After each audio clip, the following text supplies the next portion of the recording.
বিরোধী দলীয় নেতা ও জামাতে ইসলামের আমির ডক্টর শফিকুর রহমানের অভিযোগ, বিএনপি একদলীয় বাকশালী শাসন ব্যবস্থা বাংলাদেশের মানুষের ঘাড়ে চাপিয়ে দিতে চায়। সরকার জাতিসংঘে প্রতারণা, ধোঁকা ও গাদ্দারির মাধ্যমে তাদের যাত্রা শুরু করেছে বলেও মন্তব্য করেন তিনি। বলেন, আত্মস্বীকৃতির মধ্য দিয়েই জাতীয় নির্বাচনে যে ইঞ্জিনিয়ারিং এর অভিযোগ উঠেছে সেটি এখন স্পষ্টভাবে প্রমাণিত সত্য। আর গণ আন্দোলনের ডাক দিলেন বিরোধী দলীয় চিফ হুইপ নাহিদ ইসলাম। রবিবার রাজধানীর কাকরাইলে ইনস্টিটিউশন অব ডিপ্লোমা ইঞ্জিনিয়ার্সে জুলাই শহীদ পরিবার ও জুলাই যোদ্ধাদের সঙ্গে মতবিনিময় সভার আয়োজন করে 11 দলীয় ঐক্য। অনুষ্ঠানে 2024 সালের জুলাই আগস্ট আন্দোলনে শহীদ পরিবারের সদস্য, আহতরা এবং 11 দলের শীর্ষ নেতারা উপস্থিত ছিলেন। সভায় শহীদ পরিবারের সদস্যরা অভিযোগ করেন, সরকার তাদের সঙ্গে বিশ্বাসঘাতকতা করেছে।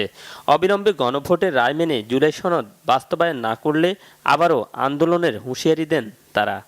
এখন তো একটাই প্রশ্ন, রাগ লাগে যে কেন গেল আমার ভাইটা, আমার অনেক রাগ লাগে, মনে হয় যে কেন গেল, কিছু তো চেঞ্জ হইল না। ধিক্কার জানানো উচিত, এটা গাদ্দারি হচ্ছে, এই গাদ্দারি আমরা মেনে নিব না।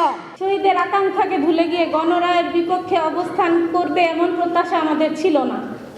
এ সময় 11 দলের শীর্ষ নেতারা বলেন, বিএনপি আওয়ামী লীগের সাথে চুক্তি করে ক্ষমতায় এসেছে।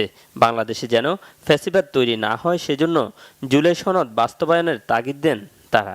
যারা আমাদের শহীদ ভাইদের হত্যার জন্য দায়ী, তাদের অনেক দাগী আসামিরা এখন জামিন পেয়ে যাচ্ছে। তারা শহীদি রক্তের সাথে বেঈমানি করেছে, তারা শহীদ পরিবারদের সাথে গাদ্দারি করেছে।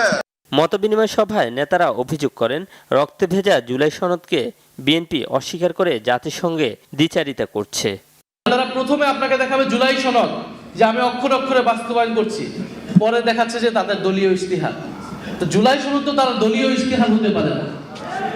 জুলাই সনদ তাদের দলীয় ইশতিহার যদি তারা বাস্তবায়ন করবে, তাহলে তো এত ঐক্যমত, এত আলোচনার কোনো প্রয়োজন ছিল না। যাদের রক্তে ভেজা এই ইতিহাস জুলাই সনদকে বিএনপি পার্লামেন্টে অস্বীকার করে জাতির সাথে যে দ্বিচারিতা করলো, সেক্ষেত্রে সামনের করণীয়ের জন্য আমরা তাদের মতামতটা আমরা শুনব। অনুষ্ঠানে প্রধান অতিথির বক্তব্যে জামায়াতের আমির বলেন, বিএনপি জাতিসংঘে প্রতারণা করে একদলীয় বাকশালী শাসন ব্যবস্থা দেশের মানুষের উপর চাপিয়ে দিতে চায়। ক্রিকেট বোর্ড, তারপরে জেলা পরিষদ, বেমালুম শুরু হয়েছে, বিশ্ববিদ্যালয়, সব জায়গায় এখন কু শুরু হয়েছে, অভ্যুত্থান বিএনপি শুরু করে দিয়েছে। সেই আওয়ামী ফ্যাসিস্ট বাকশালী কায়দায় আবার সেই একদলীয় শাসন বাংলাদেশের জনগণের ঘাড়ে তারা চাপাতে চায়। গণ অভ্যুত্থান ও জুলাইয়ের স্মৃতিকে ঘিরে গড়ে ওঠা জাদুঘর নিয়েও বিএনপির রাজনৈতিক স্বার্থ হাসিলের চেষ্টা করছে বলেও অভিযোগ জামাত আমিরের। লড়াই করব, জীবন দিব, শহীদ হব, মিথ্যার সাথে অন্যায়ের সামনে ইনশাআল্লাহ তাআলা মাথা নত করব না। শুভ মাহফুজ, বাংলা ভিশন, ঢাকা।